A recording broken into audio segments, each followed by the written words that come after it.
Persija Jakarta menjadi salah satu kontestan Liga 1 yang belum memenuhi kuota pemain asingnya. Kurang dari 2 hari lagi, Persija akan melakoni laga perdana musim ini dengan melawan PSM Makassar di Stadion Utama Gelora Bung Karno, Minggu tanggal 2 Juli tahun 2023. Ada sedikit kabar baik untuk Persija.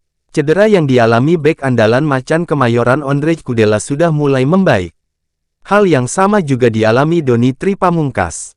Kudela absen di beberapa laga uji coba karena masalah otot dalam di bagian lutut kirinya. Sementara Doni cedera otot paha kanan bagian depan. 2 hari lagi juga menjadi momen yang ditunggu The Jackmania. Pasalnya selain melakoni laga perdana, Persija juga merilis seragam resminya untuk mengarungi BRI Liga 1 2023-2024. Bagi sebagian The Jackmania percaya bahwa kejutan tanggal 2 Juli tahun 2023 adalah momen di mana pemain yang sudah deal dengan Persija segera diumumkan. Belum diumumkannya 3 pemain asing baru Persija, salah satunya disinyalir karena kontrak sang pemain baru berakhir tanggal 30 Juni tahun 2023. Persija hampir dipastikan hanya menggunakan 3 pemain asing di pertandingan awal musim ini karena belum datangnya 3 pemain asing lainnya.